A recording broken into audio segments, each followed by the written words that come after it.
Next on the news, the mayor's mandate upon religious schools. Bill de Blasio now saying all students and staff at private schools, including Catholic ones, must get vaccinated. The Diocese of Brooklyn is already responding. The sights, the sounds, all the best moments from Tuesday's installation of Robert Brennan, the 8th Bishop of Brooklyn. We'll hear from those who know him best, his family, and we'll hear from the bishop himself in my exclusive one-on-one. And this. And lead us not into temptation. A plea for dialogue and acceptance. Pope Francis celebrates Mass in bitterly divided Cyprus, saying, if we don't speak with each other, we stay blind. I'm Christine Persichetti. Currents News starts right now.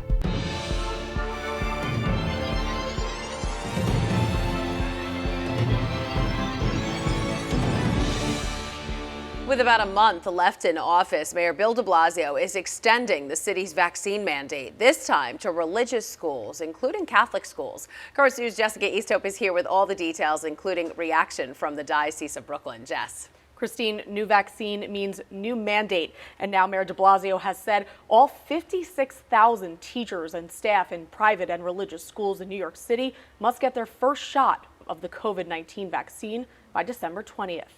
Okay, the middle box? Okay, show me on your book. Gina Aricchio teaches 1st through 8th grade students at St. Athanasius Catholic Academy in Bensonhurst. She's fully vaccinated, but says that's because she wants to be. I really don't think it's fair because, again, you know, certain people should have their individual choice. But like I said, where we are, you know, we are really functioning great. This is the first one. At St. Athanasius, there's only one teacher who hasn't gotten the shot, and that seems to be a trend when it comes to vaccination rates in schools across the Diocese of Brooklyn. Of the 69 in-person schools, 11 have a 100% vaccination rate, and 45 schools have 5 or fewer people unvaccinated. The diocese as a whole is at 94%. It's not opposed to vaccinations. And Superintendent Dr. Thomas Chadzuko says it's continuing to go up. The teachers and the principals and the staff and the Diocese of Brooklyn want to do what's the right thing, and that's a huge number. But on the flip side, we have to be respectful of those who didn't get vaccinated and what's their reason. The vaccine mandate, which is being enforced through an executive order by the New York City Health Department, is affecting 938 schools across the city, including yeshivas. Students at Catholic schools are still required to wear masks all day, social distance, sanitize as much as possible, and complete COVID screenings every morning before school. The Diocese of Brooklyn expressed its opposition through a letter from the Committee of New York City Religious and Independent School Officials, but its position is no one has been more compliant. I really believe we should get vaccinated, and I think we should work together to make it all happen. How much can you force people? Look at what we've done and how well we have done it. Now, Catholic school teachers are already required to be tested weekly if they're not vaccinated. And Christine, remember, Pope Francis has encouraged the vaccine, and there are no religious exemptions for Catholics. Okay, Jess, have there been many outbreaks in the Catholic schools in the Diocese of Brooklyn? So Catholic schools in the diocese have been open since September 2020 in person for learning 5 days a week, and there are almost 20,000 students this year. There have been only 260 individual cases of COVID, and that's among everyone, teachers, students, faculty, and staff. All right, Jess, thanks so much. The mayor's mandate comes as health officials confirm at least 5 cases of the COVID Omicron variant in New York. 1 case on Long Island and 4 in New York City, 2 of which are in Queens and 1 in Brooklyn. So far, all the cases have only shown mild symptoms. Governor Kathy Hochul says there won't be any shutdowns because of it, but she is urging New Yorkers to get vaccinated. The new variant has appeared in 4 other states.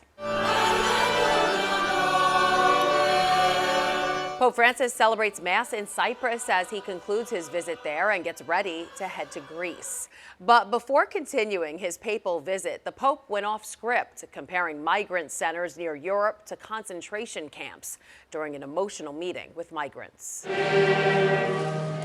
A choir of migrants sang to open the Pope's final event in Cyprus. Then a few of them shared their painful stories with the Holy Father. I have had to run away from violence, bombs, knives, hunger and pain. I am someone wounded by hate. Hate once experienced cannot be forgotten. The Pope called their plight the story of a slavery, and after his prepared remarks, Francis spoke bluntly, saying, "We can't keep quiet about a culture of indifference." Cyprus receives more asylum seekers per capita than any other European Union country, and Pope Francis compared migrant centers in countries neighboring Europe to concentration camps. Leggemmo le storie dei lager del secolo scorso, quelle dei nazisti, quelle di Stalin e ci lamentiamo quando vediamo ma come mai è successo questo?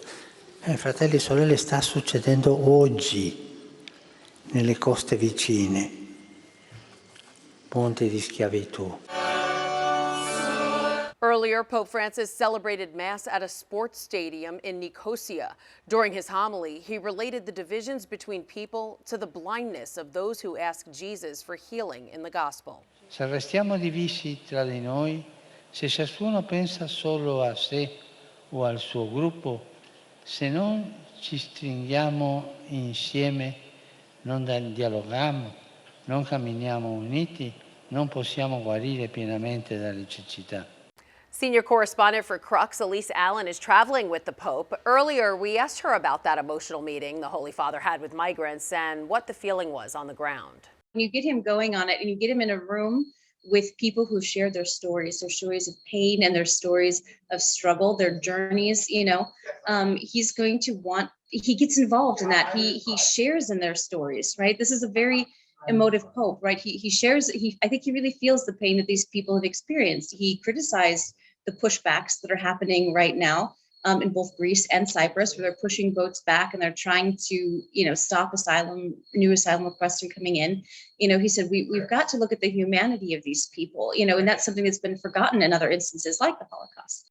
Be sure to follow Currents News and the tablet online all this weekend as Elise continues to report on Pope Francis's journey through Cyprus and Greece. And Monday on Currents News, Elise will join us following her flight back to Rome on the papal plane. The Supreme Court considering a Mississippi law that puts Roe v. Wade on the line. After nearly 2 hours of arguments on Wednesday, it appears all 6 conservative justices are leaning toward upholding the state's 2018 law, which bans abortions after 15 weeks. Now, some are questioning whether Roe v. Wade will be overturned, including former Vice President Mike Pence. I came here today to speak about right and wrong, to say life is a human right, and urge the Supreme Court of the United States to choose life. If the justices decide to uphold the state law, it would be much easier for other states to ban or more seriously restrict abortion rights. Pro-life ralliers took to the streets of Manhattan to make sure the Supreme Court gives a voice to the voiceless. There is a hearing in the major case, Dobbs versus Jackson, that brings hope to us. With banners, signs, and chants, the activists aimed to add their own testimony to that being heard in D.C. It was just one of dozens of protests being held across the country amid the Supreme Court abortion case. Praying on the outcome of the case, U.S. bishops are urging all people of goodwill to uphold the dignity of human life, saying in a statement, "We pray that the court will do the right thing and allow states to once again limit or prohibit abortion, and in doing so, protect millions of unborn children and their mothers from this painful, life-destroying act." There's a lot more news headed your way. A historic day in the Diocese of Brooklyn will take you back to Tuesday and the installation of Robert Brennan as the 8th Bishop of Brooklyn. You'll hear from the bishop himself in my exclusive first interview. And that's not all. We're very happy and very excited. And incredibly proud. You'll also hear from the people who know the bishop better than anyone, his very own family members. Plus, a bittersweet send-off and a standing O for the 7th bishop, retiring Bishop Nicholas DiMarzio. It's all straight ahead.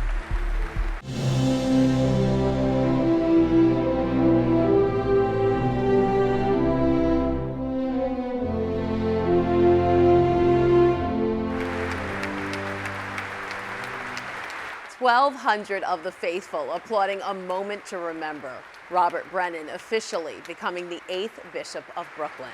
It was the big story this week in the Diocese of Brooklyn. On Tuesday, Bishop Brennan took his seat at the cathedral and began his ministry in the Diocese of Immigrants while the faithful prayed for him and cheered him on. Right before the installation, Currents News' Jessica Easthope spoke with the people who know Bishop Brennan the best, his family. He promises to be a bishop for the people. And Bishop Brennan's siblings say you can take his word for it. He's a roll with the punches kind of guy. So if something comes up, he'll find the goodness. He always has, he always will. He's somebody you can count on, somebody you can go to. His sister Patty and brother Tom say as the oldest, Bishop Brennan knows how to be level-headed. And that's what people can expect for his leadership too. He's an incredible pastor to the people that he pastors to. Yeah, and the kids are all excited to have Uncle Bob home. It's nice. Uncle Bob to his family, but shepherd to more than 1 million Catholics in Brooklyn and Queens. In his homily Tuesday, Bishop Brennan said he's jumping headfirst into his new role. I look forward to living and praying among you, to serving you with every ounce of my being. Bishop Brennan had plenty of family support at his installation mass Tuesday, as well as brother priests celebrating his next step. He's going to say, hey, I'm going into a great diocese.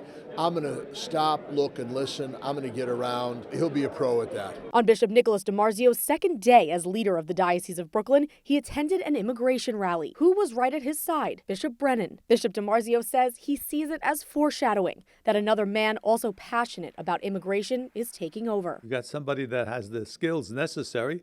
It is a big diocese. It's a complex diocese. He's able to do it. Bishop Brennan has only hinted about his plan for the diocese, but his family says he'll put evangelization ahead of it all. He hopes to bring more people back into the religion, and I'm sure he will, because it's just by word of mouth. Everybody just wants to go see him. That's Jessica Easthope reporting. I had the privilege of speaking with Bishop Brennan in his first ever one-on-one interview as the 8th Bishop of Brooklyn. He sat down with me in the Currents News studio just minutes after his installation mass ended. And with the buzz of activity all around us, I asked him in that very moment how it felt to be in his new role. Feels wonderful. Everybody was so welcoming. As I was coming out of the church, people crawling out, welcome home, and that's it. I feel home. It really is a homecoming for you, and I have to say, as a mom, I loved how you gave a little shout out to your parents at the end there, and your mom got a little emotional. Yes. Has she always dreamt that this would be your path? No. No. No, it's a good day for our family. We're close by. It's nice to be close by to them. They've taught us good values. They've shown us the way of faith.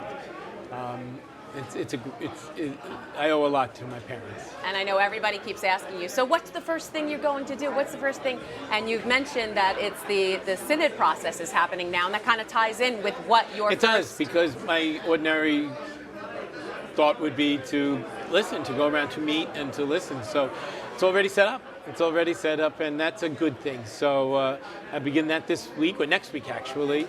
I think I have a confirmation this week. My first thing is just to learn, to listen and learn. And I love the first time that I interviewed you, when you first came to Brooklyn, I said, what did you miss the most about living here? And you said the beach. And I loved your whole homily was kind of providential, right? The Lord took us to the shore, to the shore of Galilee, but here we are on the shores of Long Island. Now you're back. So tell us, how are you going to celebrate? Well, my family is in town, so I'll spend some time with them. Okay, and then I think a quiet night. All right. So we had a lot of our celebrations through the day. So sure, I'm sure. Bishops came from all over, and we had a nice lunch together, and then of course prayed together. So now the bishops and all the people from Ohio who came there are going to begin their journeys home, and I'll be looking forward to getting to know the people here. So it's been a wonderful day, a wonderful day. Bishop Brennan will celebrate his first Sunday Mass at his alma mater, which is in the Diocese of Brooklyn, St. John's University in Jamaica, Queens. That's Sunday at 5:30 p.m. While it was a warm welcome for Bishop Brennan, it was also a fond farewell for retiring Bishop Nicholas DiMarzio. I wish, in a very special way, to thank Bishop Nicholas DiMarzio, who has shepherded this diocese since a long time. Thank you.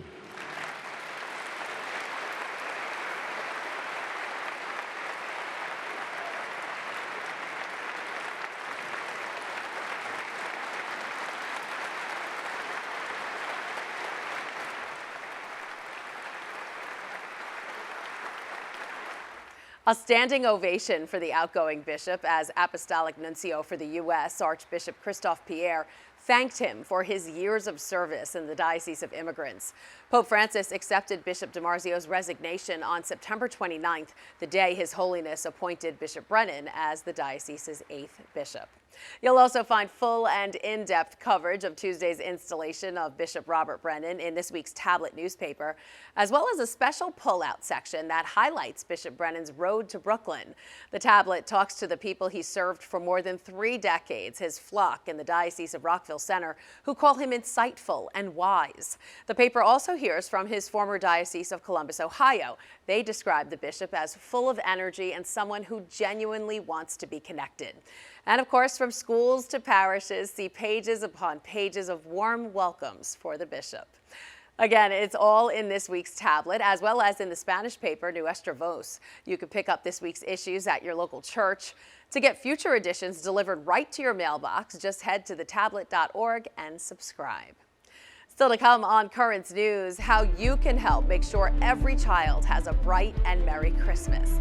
And we're all writing out our Christmas cards, but one woman in Queens is writing cards to New York's finest all year round, giving thanks in this season of giving. Plus, shopping for a Christmas tree this weekend. Before you pull out your wallet, listen up for this special report on price hikes from the Tablet newspaper. But first, more of the images from the installation of Bishop Brennan. Stay right there.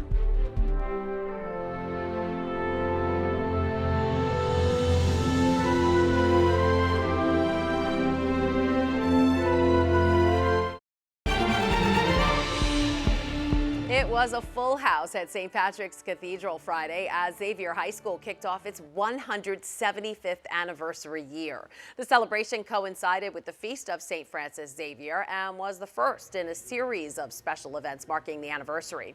Later in the month, the school will kick off its lecture series with a visit from an honored alum, NYPD Commissioner Dermot Shea. And in this season of giving, one woman in Queens has been giving a special gift of thanks to the men and women who wear the shield. As Jessica Easthope reports, despite some who criticize the NYPD, or maybe because of them, she's determined to let them know they're appreciated. Dear officer, thank you for your service in the NYPD. All the letters read the same, but for Coretta James, every police officer's individual dedication deserves a thank you. I saw the tough job that they have, and I just wanted to, encourage them to let them know that, that not everybody's against them. Since 2017, James has been on a mission to handwrite a thank you card to every single officer in the NYPD. So far, she's delivered 4,000, and with every stroke of her pen, each officer that gets one knows there's someone out there rooting for them. They put on that uniform to serve us. I don't take that for granted.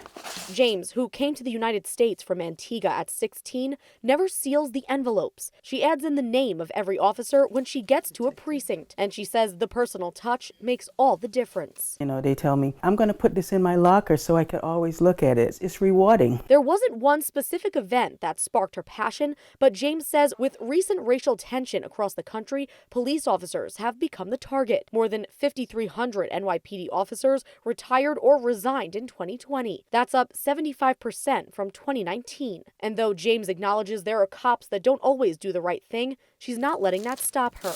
Another way in which James says the good far outweighs the bad: the responses she's gotten from the public, especially as a person of color. She's had people send her threats, even wishing her carpal tunnel. If I could tick off that many people, I'm on the right side and I'm not changing sides. James has a long way to go before all 36,000 NYPD officers get a thank you. She says her faith has allowed her to not just feel compassion toward these members of service, but to act on it. Each letter ends with words she believes with all her heart. Grateful for your service, Coretta James.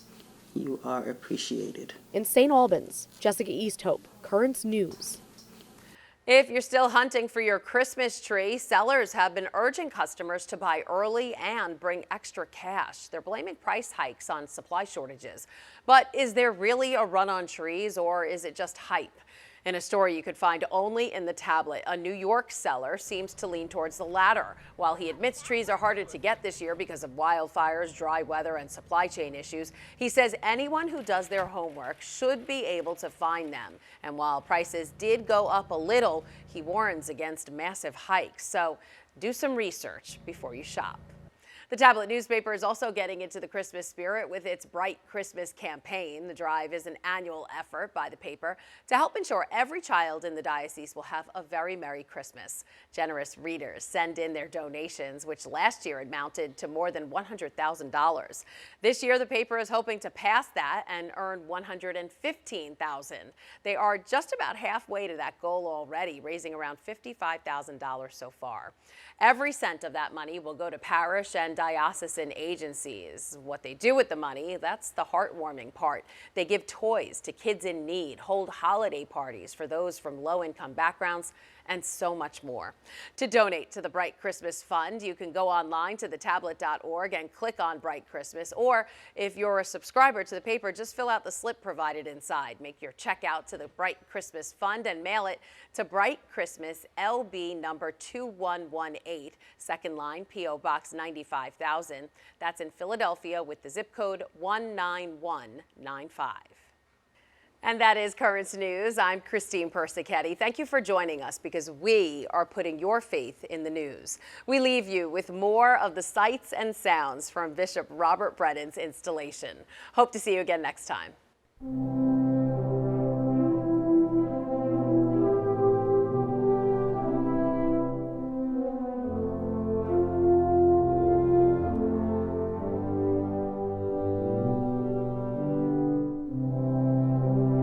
The successor of the Apostle Peter, Pope Francis, has now entrusted the Diocese of Brooklyn, comprising the Church of Kings and Queens counties, to the pastoral leadership of our brother Bishop Robert J. Brennan.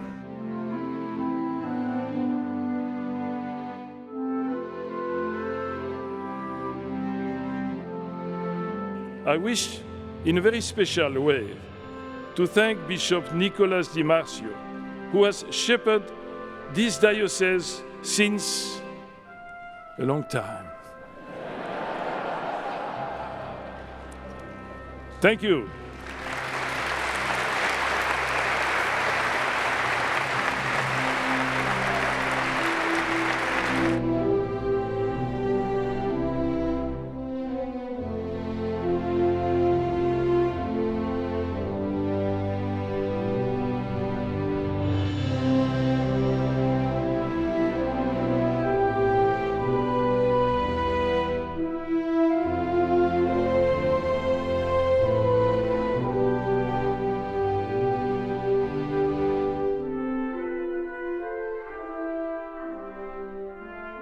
I must admit, coming back this way, there is something familiar, even comfortable. On Friday, I went for a walk exploring the area, and I found myself midway along the promenade to the Manhattan Bridge, looking out over the Brooklyn Bridge, the skyline of Lower Manhattan, and of course, one of those ships on the water, and in the distance, the Statue of Liberty, a symbol of welcome, a symbol of hope for immigrants, and in some ways, an icon for this great diocese of immigrants.